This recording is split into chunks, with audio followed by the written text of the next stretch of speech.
Hey guys, welcome back. BDCKR here, and we're back with our weekly recap of all things Injustice. This is the week of August 12th, 2021. The current challenge is Arkham Knight Catwoman. She's a 1 week repeat, and the required characters are Green Lantern, Nightwing, and Joker, available as bronze, and silver respectively. And I think this is exactly how challenge requirements should be. Challenges are a great entry point for newer players to get better cards, really powerful gold. And that means if you're going to have requirements, they should be easily attainable, which means having them at least available in the store, or in this case, really cheaply available in the store, or even a challenge with no requirements like the Suicide Squad challenges. Catwoman's passive is Cat and Mouse. Catwoman's damage over time attacks cannot be rinsed by tagging out. The damage over time becomes more powerful with each Arkham Knight character on her team. Attack is 1300, health is 1000. She was last available October 2020. And she's a pretty good character. She's got good upper middle class stats, the way we like it, with more of it in the attack line. And she's probably the single best damage over time specialist because of the inability to rinse her specials. We've got a playlist with her on a bunch of different teams, really taking advantage of this ability. Obvious teammates for her would be Arkham Knight teammates, but not Arkham or Arkham Origins, because it's only Arkham Knight teammates that will boost her damage over time using her passive. A couple things to note. Her damage over time also increases based on the mini game that determines how much damage she does on her specials. Not everybody is like that. A couple of obvious gear choices I think is Quake Engine, which increases damage over time and then restarts on whoever's in. And maybe another gear would be to increase power generation and give her more specials. So any of the things like Tantu Totem, Master's Death Cart, or even gears that will increase her damage over time, because non-rinsing of damage over time in her passive, that applies to any damage over time, even when it comes from gear. Heart of Darkness is another good choice because it gives extra damage over time and it boosts her power generation. One really interesting thing about her is that in general, characters have reduced damage on their specials when there's a secondary effect. So hers is reduced. So the max effect usually is that your special 2 is going to do 2 times your attack stat as a special 2 damage when you max it out. Her, you don't get 2 times, you get 1.5 times. So it's 3/4 what you'd expect for somebody with her attack stat doing damage on, say, her special 2. However, that's still a huge improvement over other characters who have a secondary effect on their special 2, like Arkham Killer Croc or Regime Superman, where their damage is only 1. So instead of being reduced by half, it's reduced by 25%, which still makes her a really good character considering how powerful her damage over time is and how typically it can't rinse. The main danger with her is if you face Injustice 2 Aquaman and he reflects the damage over time special on you doubled, and potentially also a Blackest Night Flash team, where damage over time heals them and generates power for them. Also interesting, not her specifically, but that this is the 21st week in a row that the challenge characters have been following pattern that originally showed up in May 2020. If the pattern holds, and I believe it will based on what we're seeing in the store, Blackest Night Martian Manhunter should be next. This week's multiplayer reward is Cassandra Cain Batgirl. Her passive is Assassin's Ambush. On tagging, Cassandra Cain attacks cause opponent to lose 25% current health. She was last available January 2021. Her attack is 1150 and her health is 950. And before we get into talking about her and commenting about her specifically, in the bigger picture stuff, this is the reward that we had hoped for. By my count, there are 31 different multiplayer rewards. And when I say multiplayer rewards, I'm talking about the premium one, the special one that's advertised as being available each week, that this week's multiplayer event is all about. And in the previous 31 weeks, we finally had a complete run of all 31 rewards. Cassandra Cain Batgirl is a repeat of the reward 32 weeks ago, meaning that there is at least a chance of finally having a multiplayer cycle that includes all the rewards, which means we can potentially rely on every reward coming back every 31 weeks. It's a little bit amazing to me that after a few years of no new multiplayer rewards, we finally have seen a schedule where potentially every reward is available as long as you stick with the game long enough. So her stats are kind of lowish. Along with Ares, she was one of the first multiplayer character rewards. And I think that's why her stats seem so low now, because when she came out, they were actually pretty good. Her passive is interesting too, because it's only one ability. Newer cards have 2-3 abilities that all can be as good or as game-changing as that. And so, 25%, decent amount of health reduction, but there's the key word there in her passive, which is current, meaning that it's what it is at the moment. So if she's knocked down to 50% health, the 25% is of what's remaining. Meaning it's really difficult, if not impossible, to knock someone out with her passive, unlike, say, Teen Titan Raven's passive that can knock someone out after her special completes. Maybe if they're down to 1 health. I don't know that I've had many opportunities to test it where I tag in Cassandra Cain Batgirl on someone who's only got 1 health. But, it's a fun passive.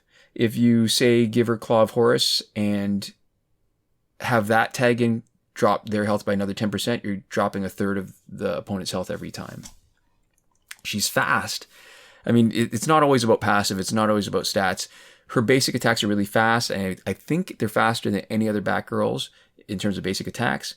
She's also got the same Batgirl Special 1, which means in terms of other gear choices, she's a great candidate for Cloak of Destiny or Necron Scythe, plus League of Assassins knives to do splash damage and boost Special 1. Unfortunately for her, though, her passive breaks the tag and stun that you get from Cloak of Destiny or, say, I think LexCorp Gauntlet, which means the stun ability of the cloak is wasted on her. The good thing is, because her Special 1 starts with a stun, she can still do it, but if you're on a team where someone else could benefit from the cloak, use it on them instead, and then give her Necron Scythe. She's a pretty good card. Despite the fact that it only reduces current health, her passive scales up to her opponent, so it's a bit of a toss-up. It's great on Survivor where the opponent has a much bigger health pool. It's not as good where matchmaking means that the opponent is actually closer to you in stats. In the store, Most Wanted pack is back. It is $24.99 Canadian. It was $26.99 when it last showed up October 2020. And in this description, you get 3 out of a possible number of cards. We've got a previous pack opening that we can link in the description. And we did this a few years back when it was still only 600,000 power credits instead of money. And back then, so you've got the cards that are listed in the description, which are Arkham Knight Batgirl, Blackest Night Martian Manhunter, Rebirth Jessica Cruz, Shazam, and Teen Titans Raven. The ones that weren't listed were Killing Joke Joker, Regime Superman, Arkham Knight Harley Quinn, Teen Titans Cyborg, Arkham Origins Batman, and Batman. And there's 3 of them that are easily available cheaply in the store: Regime Superman, Teen Titans Cyborg, and Batman, who also happen to have the highest remaining percentage, because the numbers don't divvy up evenly so that everybody's the same percent. So there's a few that are more likely, and I think Regime Superman, Teen Titans Cyborg, Batman are a little bit higher because of the numbers that we got when we opened the hundreds of packs, and maybe Killing Joke Joker too. We also have Blackest Night Martian Manhunter pack for 200,000 credits, which was our second clue that he is going to be the next week's challenge. You can even compare it more directly here, where the description in the pack says there's a 6.16% chance of getting him, whereas in the regular pack for 150,000 credits, there's a 2.86% chance of getting him. And like we said, that's a clue to next week's challenge.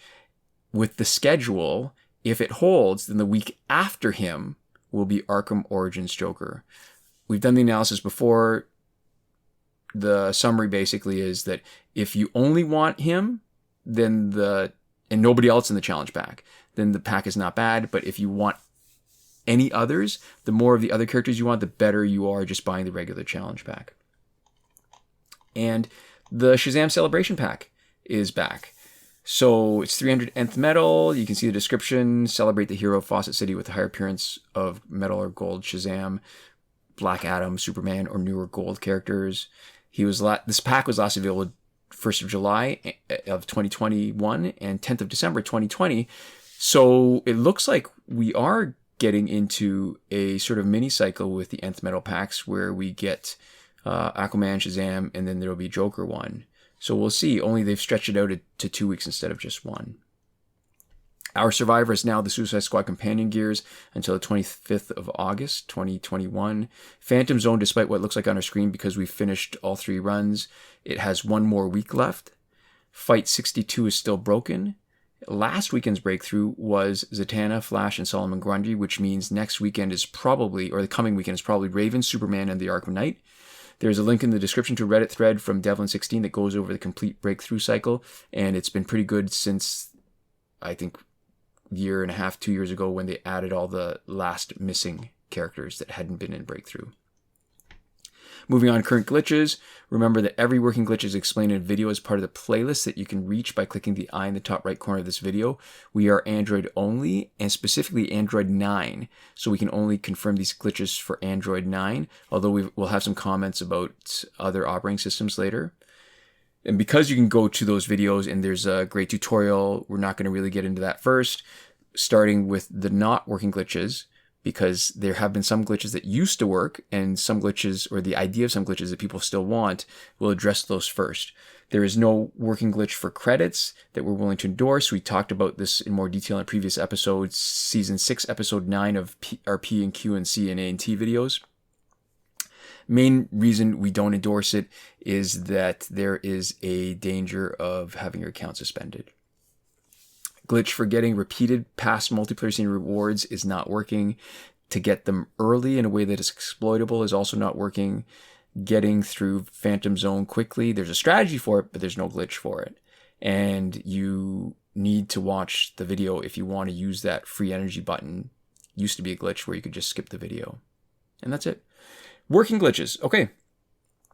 Just a reminder, Phantom Zone, to play it repeatedly to reset it. That one is still working. The challenge reset method that requires Google Play Cloud Save, also working. They're both the same glitch.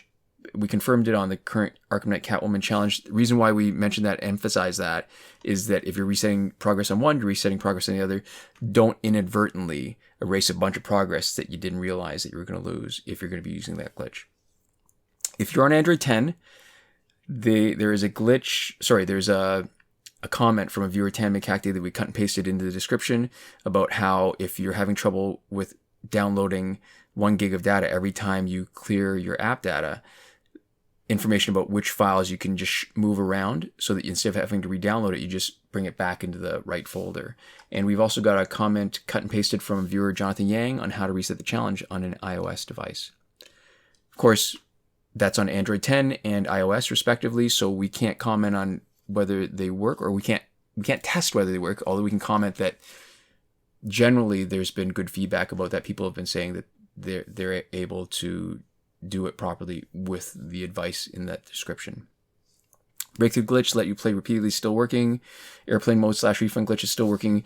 Good for packs with random drops and for last laugh tickets. It does not work for us in Phantom Zone because with the Phantom Zone, even though it looks like you're getting a different reward when we're watching it, what happens is if you check it, when we checked our collection, it reverted back to the reward that we got the first time around. So lots of comments from iOS users that it works, not for us. Time shifting still works in Android for unlimited survivor play and energy recharges. Just remember, bring your clock back to normal before you finish, because we think if you don't, that it messes up when stuff is supposed to appear, like challenges in the Phantom Zone. And then that leaves us with the glitch in Limbo, which is the promotion glitch. It's only in the list of current glitches because it hasn't failed us yet when the conditions are right, but the conditions haven't been there for at least a couple of years. And that's it. So this is where we like to thank our patrons on Patreon who have been supporting us, and that's Victor Gomez, Consul Peasant, and Edwoon, who are supporting us at the top tier, Last Word. Sinemac and Mohammed Albshaiti at the Your Message Here tier. Shawn Farrell, Daniel Simonson, Aaron Maule, Michael DeVries, Brandon C., Irvin Ruiz, and Eddydoo supporting us on the credited level. And Chris Wolff, Scarlet Dani, Awesomegamer 2for1, Pavu RS, Gavin, Mallott, and Isfar E at the gratitude level. Thank you everyone so much for watching, and we'll see you next time. Komoda.